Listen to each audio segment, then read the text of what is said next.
¿Qué tal? Buenos días, buenas tardes, buenas noches, buenas madrugadas. Regresamos con nuevos relatos, pero hoy son unos relatos especiales, no llenos de terror, pero sí de misticismo y me atrevo a decir, tal vez, hasta milagrosos. Pero antes de comenzar les pido que se suscriban a mi canal Manuel Meléndez Morales para escuchar estos relatos y más que tenemos. Comencemos. El Señor del Rebozo. A mediados del siglo XVI, funcionaba ya como convento dominico el edificio situado a espaldas del que fuera templo de Santa Catalina de Siena, ubicado en la calle de su nombre, hoy República Argentina, fundado por ayuda pecuniaria de 3 mujeres sumamente religiosas y ricas conocidas por las Felipas. Este convento recibía la ayuda de casas y encomiendas y rentas producto de una especie de fideicomiso de estas Felipas. Así comenzó a recibir monjas que se acogían a la advocación de Santa Catalina de Siena. En el templo, que como se dice y se sabe, daba hoy a la calle de la República de Argentina, estaba entrando a la derecha un Cristo de madera, esculpido por anónimo escultor, uno de tantos imagineros que dejó para siempre su arte religioso sin que se recuerde su nombre. Era un Cristo de mirada triste, de palidez mortal y con grandes llagas sangrantes y una corona de espinas cuyas puntas parecían clavarse en la carne. La madera, que asimismo escurría sangre, daba lástima a esta triste figura del Señor, colocada a la entrada del templo, con su cuerpo llagado, flácido y apenas cubierto con un trozo de túnica morada. Tal vez este triste aspecto del Cristo cargado a la cruz fue lo que motivó a una monja que llegó como novicia bajo el nombre de Severa de García y Álvarez, y que más tarde adoptaba al profesar el de Sor Severa de Santo Domingo. Pues bien, esta monja, cada vez que iba a misa al templo de Santa Catalina, se detenía para murmurar un par de oraciones al Señor cargado con tan pesada cruz, al grado que cada día lo advertía más agobiado, más triste, más sangrante. Pasaban los años, y a medida que la monja Sor Severa de Santo Domingo solía pasar más tiempo ante el Cristo, mayor era su devoción, mayor su pena y más grande la fe que profesaba al Hijo de Dios. Así pasaron los años, 32 para ser exactos. La monja se hizo vieja, enferma, cansada, pero no por eso declinó en su adoración al Señor de la cruz a cuestas, sino que aumentó a tal grado que lo llamaba desde su celda, en donde hacía enferma, de enfermedad y de vejez. Una noche, ululaba el viento, se metía por las rendijas, por el pórtico sin vidrio de madera, calaba hasta los huesos, viejos y cansados de la monja. El aire azotaba la lluvia, y la noche se hacía insoportable. Jesús, Cristo mío, gritó la monja con voz casi inaudible, pero llena de dolor, tratando de abandonar su lecho de enferma. Dejadme que cubra vuestro enjuto y aterido cuerpo. Venid, mi Señor, y mostraos ante esta pecadora que solo ha sabido amarte y adorarte en religiosa reverencia. Y arreció el vendaval. Y lo insólito de esta historia ocurrió entonces. Llamaron quedantemente a la puerta de la celda a la enferma monja, y ésta con muchos trabajos se levantó y abrió, para encontrarse ante la figura triste de un mendigo, casi desnudo, que parecía implorar pan y abrigo. La monja tomó un mendrugo y un trozo de la hogaza que no había tocado, y le ofreció el pan mojado en aceite, agua, y sacando de su ropero un chal, un rebozo de lana, cubrió el aterido cuerpo del mendigo. Terminando de hacer esto, el cuerpo de la monja se estremeció, lanzó un profundo suspiro y falleció. Al día siguiente hallaron su cuerpo yerto, pero oloroso a santidad y a rosas, con una beatífica sonrisa en su rostro, marchitado por los años y la enfermedad.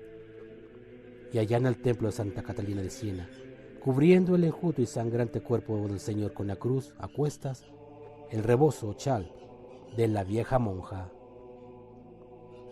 Desde entonces, y considerado esto como un milagro, un acto inexplicable, las religiosas y los fieles bautizaron a esta imagen como el Señor del Rebozo, y este Cristo estuvo muchos años expuesto a la veneración de los feligreses, hasta la exclaustración de las monjas. Y cuando el gobierno cedió este hermoso y legendario templo, primero para templo protestante y después para una biblioteca. El fraile que no se mojaba. El 3 de enero de 1778 murió el padre Fray Agustín de San José, natural de Ceolledo en Castilla la Vieja, de edad de 78 años y de 62 de hábito, varón con toda verdad eterna memoria por sus virtudes, y raro ejemplo que dio así dentro como si fuera del convento, y sus confesores deponen no haber perdido la gracia del bautismo. Entró en la religión con especial desengaño, pues habiendo tenido en el siglo muy buenas convivencias, todas las renunció por darse a Jesucristo. En la religión se dio el ejercicio de todas las virtudes. En el silencio fue un ejemplar bien raro, pues jamás ocupó el tiempo en otra cosa que en el aprovechamiento de su alma, siendo sus palabras muy medidas. Su caridad fue tan grande que era asombroso de todos e informado de ella. Era continuo en el trabajo de ganar almas para Dios y buscábale toda suerte de gentes de día y de noche. Confesaba cuántos a él llegaban. En la siesta, que era el tiempo que tenía de descanso, solía estar confesando, y todos tenían en él un piadoso padre para sufrir las flaquezas humanas, pero al mismo tiempo un severo juez para reprender los vicios y negar la absolución al que no la merecía. Jamás dejó de las manos el estudio de la teología moral, y tan humilde que cualquier dificultad que encontraba preguntaba qué es lo que debería hacer, siendo por lo común lo que había ejecutado lo más conforme a la más santa doctrina, por sustentar a los pobres, y que todo necesitaba que a su portería llegaba, no saliese de ella sin alivio, se quedaba sin comer, guardando, con licencia de los prelados, lo más que le daban en el refectorio. En 40 años que estuvo en la portería, jamás se le notó palabra o acción que denotase impaciencia. Si iba por los pueblos circunvecinos, era llevado de su caritativo impulso a visitar pobres y enfermos y a llamar a las gentes para confesarlas, y jamás salió de casa sino para ejercitar la caridad. En el bien de este convento, así espiritual como temporal, fue muy proficuo. Celaba con la mayor entereza, se diese buen ejemplo a los seglares y sentía en su corazón el más mínimo escándalo, procurando con el mayor esmero el honor de nuestro santo hábito y el descanso de este colegio.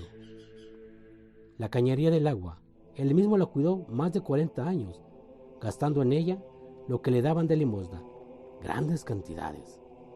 Por su agencia y cuidado, no tenían los prelados que buscar para él reparo material, pues con avisarle al padre Fray Agustín, lo reparaba y componía todo. No es digno de omitir un caso bien singular. Llamáronle en una ocasión de la ciudad de Lerma, 4 leguas distante de Toluca, para que confesase a un enfermo, y yendo por el camino, lo encontró el médico de este convento, que iba a su camino. También iba a visitar al mismo doliente. Viendo al médico, el padre Fray Agustín se iba mojando por la mucha lluvia que caía. Lo convidó para que entrase en su volante, y no habiéndolo admitido, prosiguió su camino en lo recio del aguacero. Llegaron uno y otro a dicha ciudad de Lerma, y cuando todos pensaron que el Fray Agustín estaba con la ropa mojada, lo hallaron enjuto y seco. Teniendo la advertencia el médico Villagómez de tomarle la capa, la que se encontró seca, y él mismo dio noticia del caso referido, y decía que estaba pronto a deponerlo, bajo la virtud del juramento. Este y otros muchos casos, por brevedad, se omiten. Nos declaran señales de su mucha caridad y bien del prójimo, y lo aprovechado que se hallaba en el ejercicio de las virtudes, y en lograr el tiempo de la religión, siendo en ella el espejo y ejemplar de la más regular observancia, pues en medio de muchos achaques que en su avanzada edad padeció y sufrió con gran paciencia, nunca dejó la asistencia al coro, y fue necesario mandarle por obediencia a retirarse a la celda en la que con bastante trabajo rezaba el oficio divino, gastando en él largas horas.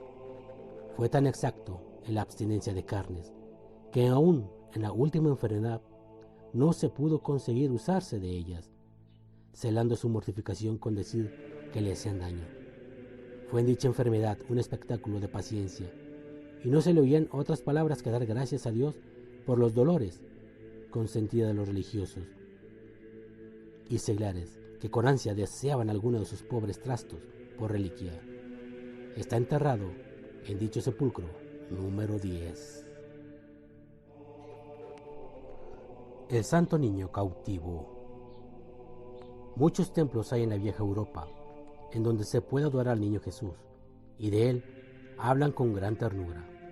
En la Santa Iglesia Catedral no había una sola imagen a la cual venerar. ¿Por qué no hacer el encargo de un Niño Jesús? En Sevilla vivían escultores de gran talento que podrían convencer de hacer esta escultura.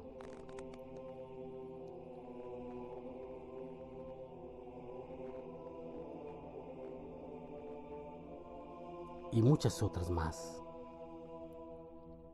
Estas y otras cosas dijo el cabildo del señor canónigo don Antonio Vallejo y Solórzano, hombre bien cultivado dentro de la doctrina evangélica, culto y de fino sentir, sabía predicar con mucha elegancia, por lo que sus sermones eran en todo México de mucha autoridad y opinión. Vestía las más finas telas y joyería, comía en las más finas porcelanas de la China y utilizaba cubiertos hechos de plata. Los más finos encajes engalanaban las mesas durante la toma de sus alimentos. Y no se diga de las hermosas pinturas de buenos pinceles, imágenes estofadas, marfiles y damascos, fragantes maderas talladas. Por todos estos factores, el pudiente personaje era muy tomado en cuenta para todas las situaciones del cabildo de catedral. Todos se arrimaron con gusto a su parecer. Al día siguiente, fueron despachadas cartas a Sevilla para que el deán de la arquidiócesis, con fin de mandar labrar al mejor imaginero de la ciudad, el tan alenado niño Jesús. Magníficos dineros fueron enviados junto con la carta para que el trabajo caminase deprisa. Vaya que con esto mueve las manos y con elegante ritmo. El deán, don Gil Bermúdez de Castro, mandó en su mensaje de respuesta que la obra estaba al cuidado de Mairena, escultora de renombre, quien pondría toda su delicada ternura de mujer en el trabajo que se le había encomendado. También don Gil anunciaba que su majestad el rey había otorgado una prenda al doctor don Francisco Salvador Zapata, nombrándole canónigo racionero de la Catedral de México, y que él sería quien llevase la imagen en el cofre de su equipaje. Una vez terminada la escultura, le fue entregada al doctor Sandoval para que emprendiera el camino a Cádiz, y ahí emprendiera en su viaje en una embarcación de alto porte. El niño fue colocado en un improvisado altarcito, en donde los marineros le ofrecían flores de papel hechas con gran curiosidad, conchas, caracoles y candelas. Estas iban acompañadas de fervorosas peticiones para que llegaran con bien a su destino. Sus planes cambiarían cuando cierta tarde divisaron velas en el horizonte, amarillas por el sol. Eran barcos piratas que se acercaban a todo remo a la nave cristiana, en donde se pusieron inmediatamente a la defensiva en espera del ataque. Entre sangre, gritos y pólvora, los turcos finalmente lograron apresar la nave. afianzaron cadenas en la borda y la arrastraron hasta sus tierras de Argel. Entre los presos, muy lleno de heridas mortales, iba don Francisco Sandoval. El niño Jesús, que nunca apartó de sí, era otro de sus prisioneros. En México, los señores del Cabildo de Catedral se llenaron de gran tristeza. Entonces acordaron pagar un rescate para que el malvado turco les devolviese al doctor Sandoval, junto con la imagen que portaba. Del negocio se encargaron los frailes redentores de Argel, ya que ellos eran los que arreglaban las libertades de los cautivos, objeto principal de su santo instituto. En el acto, procedieron a hablar con el poderoso Muley Hassan, que comprara como esclavo al apacible canónigo, tan fino y delicado de salud, a quien puso el rudo trabajo de dar vueltas sin descanso al palo de una noria para mover la pesada rueda que subía los arcabuces que vaciaban el agua en la tarjea para el riego de un huerto. El muy ladino comprendió que aquel hombre era valioso, al pedir tan poco tiempo rescate por él, por lo que decidió elevar su precio. Aquel regateo se prolongó por mucho tiempo, tanto que finalmente Sandoval fue llamado al Creador. Pasaron los meses, después se convirtieron en años, y no se sabía en dónde estaba la escultura del niño. Los mercenarios hicieron arduas diligencias para dar con la preciada imagen, y Hassan no tardó en enterarse, así que ni tardo ni perezoso, también se encargó de buscarla por cielo, mar y tierra, pues planeaba cobrar una buena cantidad por ella. Finalmente la encontró en la sucia celda de un cristiano, a quien le servía de un gran consuelo en el horrible cautiverio en que vivía. Fue descubierto el pobre infeliz y en el acto le arrebataban al niño. Después le asestaron latigazos en su espalda y palos en su cabeza. 2,000 pesos cobró el perro turco por entregar al niño Jesús y los restos del canónigo para que después de tanto tiempo llegaran a su destino final. La Ciudad de México se engalanó para dar el recibimiento. Se pusieron sus mejores ropas y joyas. Las personas más importantes de la época estuvieron presentes, entre ellos el jubiloso canónigo Vallejo y Solórzano.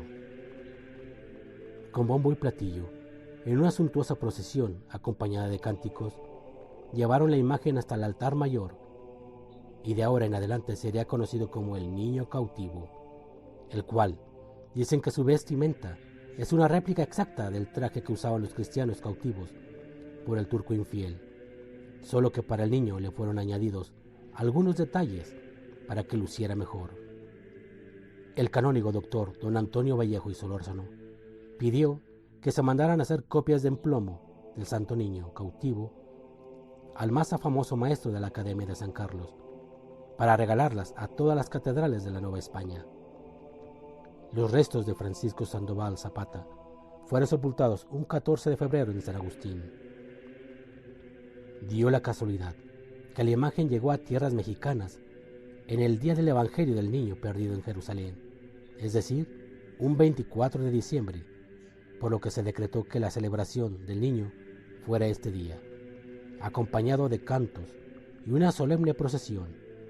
Actualmente podremos encontrar la imagen en la capilla dedicada a Nuestra Señora de la Antigua, que se abre frente a la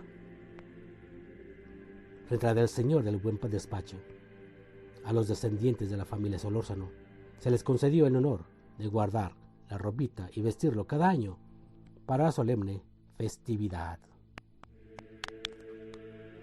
Bien amigos, espero les haya gustado estos 3 relatos pequeños. Pido 1000 disculpas por la dicción, pero no se fijen, espero les gusten estos pequeños relatos. Y hasta la próxima. Y recuerden, Manuel Meléndez Morales. Compartan y suscríbanse. Hasta pronto.